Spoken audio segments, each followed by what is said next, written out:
looks like a consistent, smooth movement. That's what stop motion is.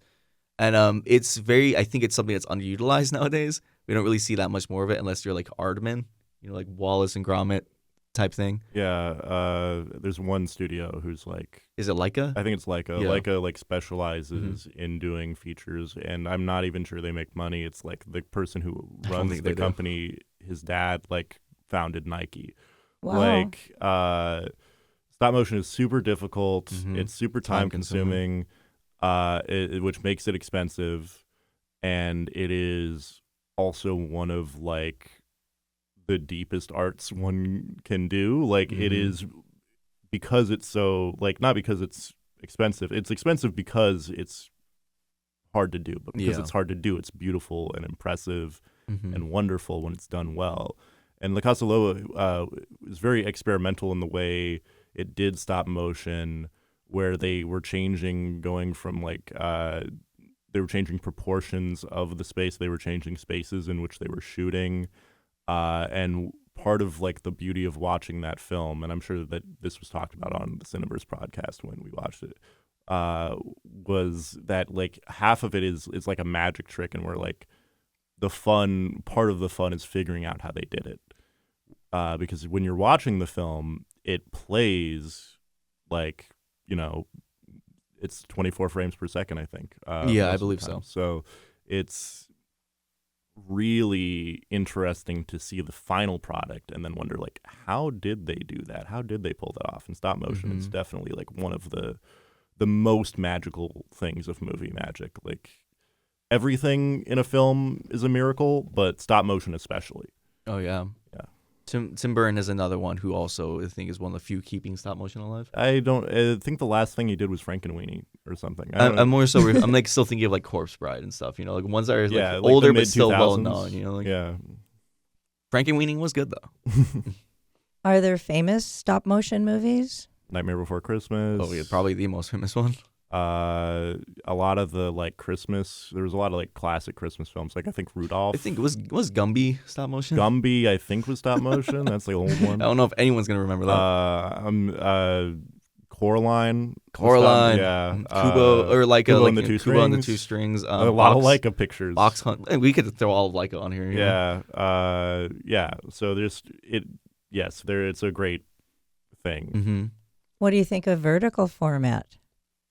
William, I'm gonna let you take this one. Okay, well, Kody is saying this because I think verticals are hard to do, because the way that you frame in verticals, we're getting a little off topic. Oh, I'm sorry. But the way that you frame in verticals is hard to capture more than one subject, and so for like shots in verticals, unless you had like a cinematographer who's a genius, doing a vertical is hard to do like cinematically. If we're talking about vertical series that we have now, I would say they're really catching the audience that soap operas used to have. Right.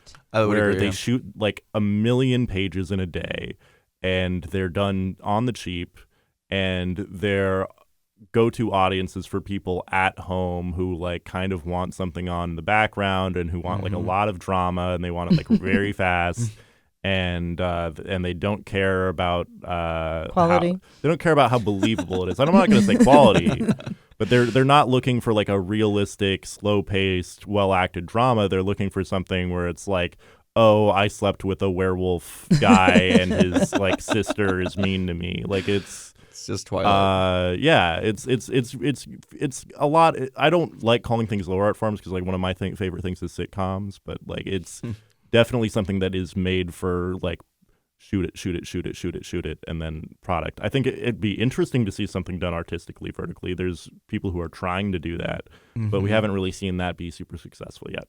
Well, you never know. Did you want to add to that? I don't. Verticals are an interesting one for me because I completely agree with everything William's saying. And I do respect it in that way, where it's just like, yeah, it's okay to just have something that you don't need to have everything be something you remember like a day from now, in my mind. I think verticals are kind of influencing more things in the way actual other productions are written, though. Like, I don't know if either of you have heard of, like, Netflix has this kind of like dual screen writing thing for their writers, where it's like write as though your audience is looking at something else while they watch. Yeah. It's like, back in the day when you were writing like a sitcom, you would write around the commercial breaks, right? Yeah. And whenever you come back from commercial break, a character restates what's going on in the plot to let whoever tuned in know what's going on. And now the idea is someone is tuning in every 15 seconds and tuning out every 15 seconds while they're on their phone. Mm-hmm. And so, yeah, Netflix put out like a couple things to set writers being like, hey, you need to dumb this down. You need to say what's going on because people are not paying attention. And it's not a great way to make film, to be like, hey, audience, like the deal you kind of make when you go into any art is to say, I'm going to pay attention to this. Yeah. And if you suddenly take away the attention, the art isn't going to try to like influence you. The art is going to just try to grab your attention.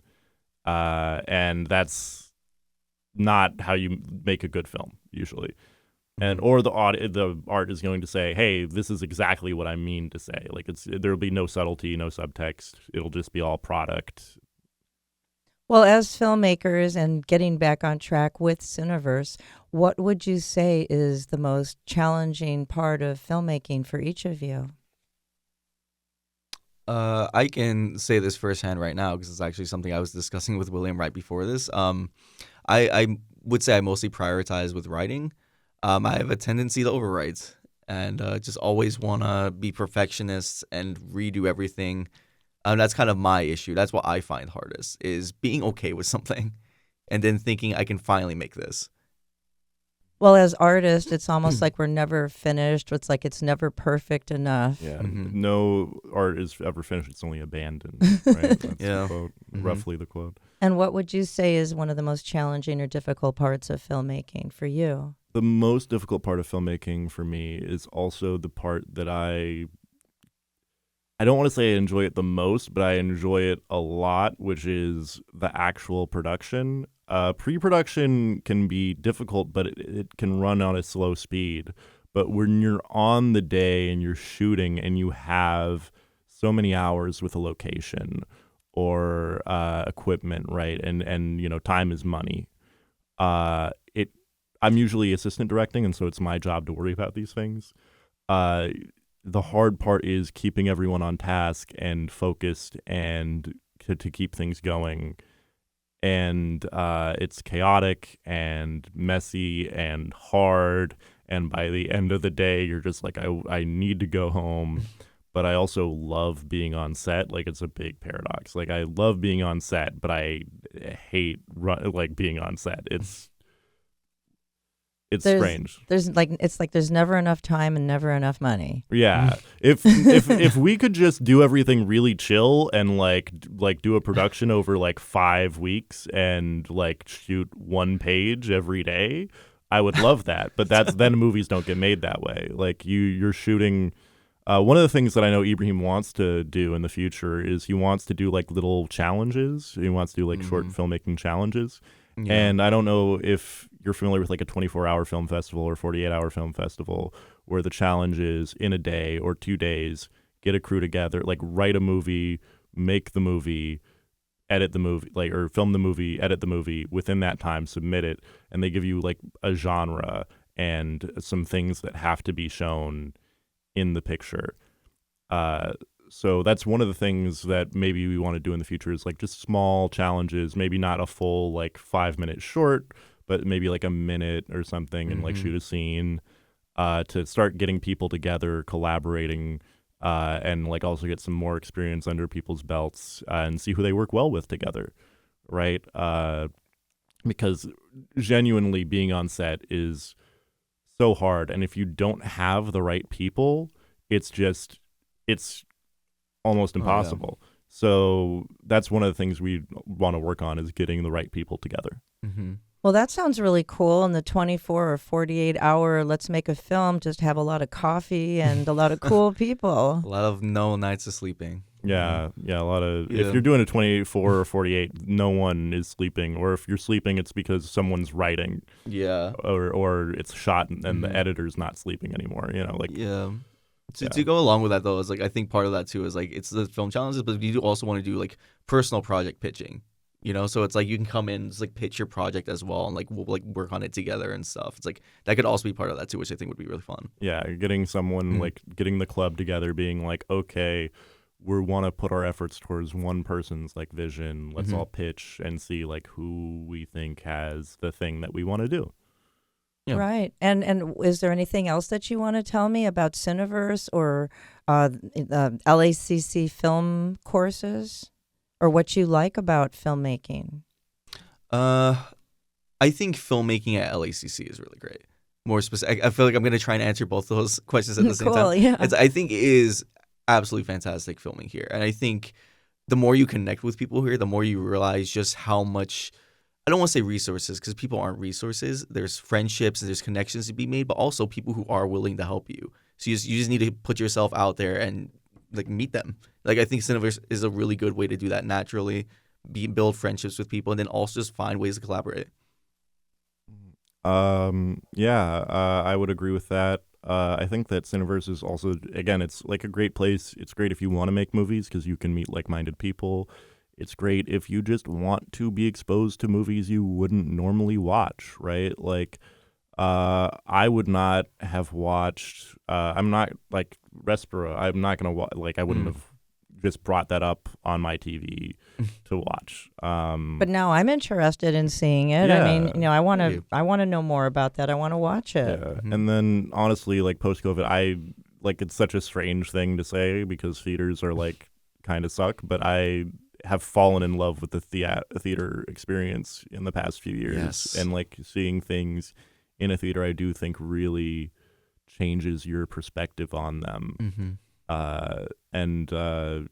Just come out, see if you like watching these films, if you like the people who you're watching them with, and come appreciate film with us. Yeah. Because it's cool. Mm-hmm. And it's LACC's cool clubs, and Cineverse is one of LACC's cool clubs on campus. Well, my guests have been Kody and William, Mm-hmm. and thank you so much for joining us today. Thank you. And Cineverse sounds like it rocks, and I just can't wait to attend a Cineverse event.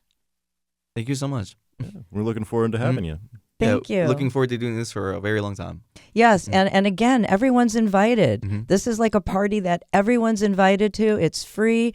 Come to LACC Monday afternoons, 3:00. You too can watch a cool film for free with Cineverse and maybe meet some new filmmaker friends, and maybe you'll be making films with us soon. Mhm. Okay, I'm Hollywood D. This is LACC Cool Clubs, and we'll see you next time. Bye for now.